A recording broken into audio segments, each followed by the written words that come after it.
Pacific Rim, done by the visionarily gifted director Guillermo Del Toro. It's here. It's finally here, and I'd like to see a good Kaiju movie. Director Guillermo Del Toro teamed up with buddy Travis Beacham, if I'm saying that correctly, who wrote Clash of the Titans and Dog Days of Summer. They came together and wrote this. And I think this film was made with a budget of about 180 million. Still a lot, but... Still a lot. I'm pretty sure it made it back though, you know? Yeah, definitely. But the tale was inspired by old Kaiju Japanese films like Godzilla, you know, Mothra, all the above, and mech anime like Gundam. Yes. And it's done together, live action, something for the fanboys. Yeah. So will this anime/Japanese film inspired movie fall flat on its face, or will the Kaiju kind of tempt us to be more of a 5-year-old audience again? I'm Aiden. I'm Sean. And this is Pacific Rim.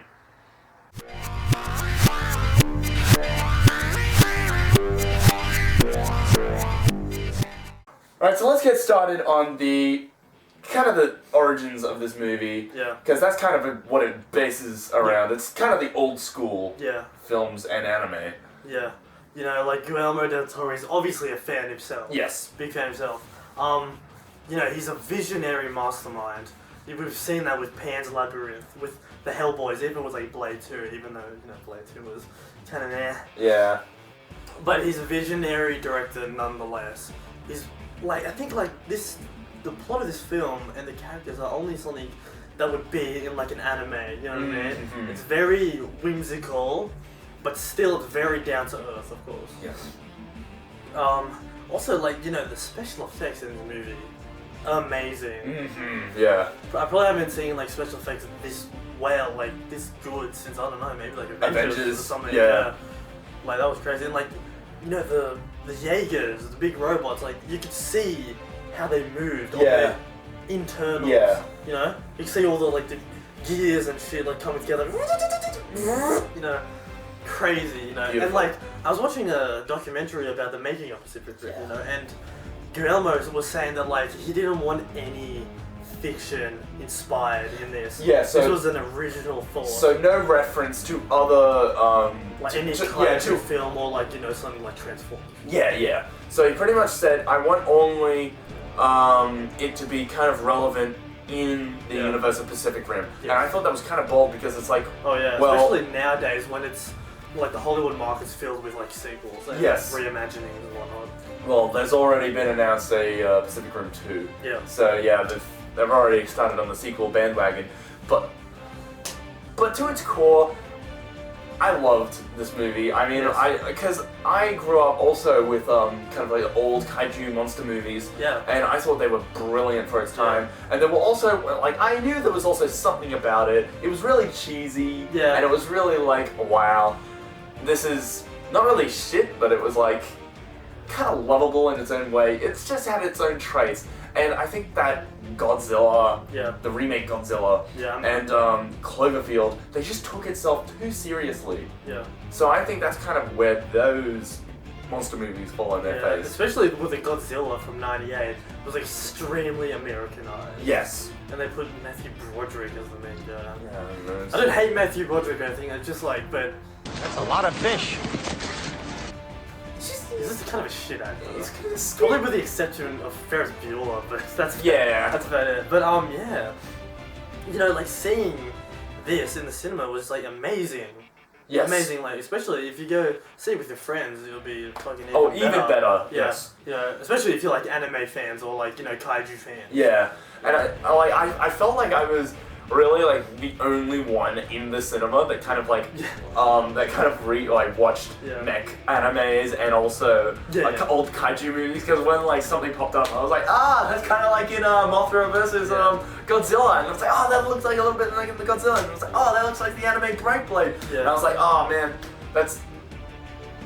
I just felt really young, and I don't think I've ever smirked like a total idiot like I have in this movie. So I really liked it. But besides the special effects, which are amazing, of course, like the acting, we're gonna talk about the acting. I think the best actor hands down in the film was Idris Elba. Yeah, everyone else is nothing special. Nothing special. They get the job done. Like Yeah. Charlie Hunnam, he's alright guy. He's on Sons of Anarchy, which is an awesome show, but you know, he did his job here. Nothing spectacular. He did the job. Yeah, pretty much. You know, Ron Pearlman. Ron Pearlman, he's always great. Yeah, he's alright. Even though he doesn't really have to change his voice for pretty much any single thing. Yeah. And fun fact, this is the first movie with Ron Pearlman with Guillermo Del Toro as him playing a human. No, fair enough. Yeah. Yeah. We also have Charlie Day. Yeah. It's an annoying little scratchy noise. Well, I talk real fast, so I think Yes, Kaiju has 2 brains, you see, and it's pretty cool. And I'll tell you anyways. I know. I didn't really mind him because he was kind of like the crackpot professor, and I was like, oh yeah, kind of. I just when I was watching it, I thought like he did not have to be cast in that role. Yeah. They could have got someone else. I really did not know why, and he doesn't like. I know like the character was supposed to be kind of this like punky hipster guy with like tattoos and whatnot, and but like. It wasn't like Charlie Day doesn't seem like a smart guy. Yeah. You know what I mean? Like, the other scientist, his name forgets me. I'm so sorry, but like he's great. Yeah. He was good. He was like the, you know. Yeah, the old school British professor. I think I like this. Yeah, and he was also in he's a rising star in such movies as Dark Knight Rises, and he's also in Game of Thrones, an episode of Game of Thrones. So I mean, he's already in a really good. So yeah, that's Plus, he was in like this show called Torchwood, but I mean, no one gives a shit about that because it's gay and it's Doctor Who inspired. So whoopsie. So what would you give this film? You know, apart from all the flaws that it has, like the non-existent acting, except for with the exception of Idris. Yes, Idris is the main exception. You know, kind of like. This movie was just a very fun time. It made me feel like I was 8 years old, getting up in the morning to watch Power Rangers. So I mean, I would probably give this an 82%, just because it just felt like a kaiju movie. I don't know. What about you? Because like, okay, I thought it was great homage to back in the day movies of like kaiju and anime mech, right? And you know, the special effects were amazing. They're very impressive. I was blown away by the entire thing. Like you said, it does have some problems. I thought that the plot elements of like how boy meets girl and how douchebag bad guy redeems himself in the end and how stoic leader sacrifices himself. And I was like, I couldn't like help but think that when I was watching. I was like, I've seen that before in many other films. Yeah. But I'm not gonna hold the film against that. Like, what else could you do? Like, I mean, you know. But yeah, you know, they even gave Australia a shout out. Yeah. Giving like Australia, it's the best Jaeger. Yeah. The fastest Jaeger. But you know, I think I'm gonna give it about an 80%. 80%? No problem. So we both highly liked it. You know, it's not very excellent, but you know, it gets the job done for you know a story that's about. It's definitely a summer popcorn movie. Yeah, definitely. So, that's our Pacific Rim review. Please like, comment, subscribe, and you know, even if you wanna, you know, check up to our other videos, go and check out our other videos. So, yes, and also let us know, what did you think of Pacific Rim?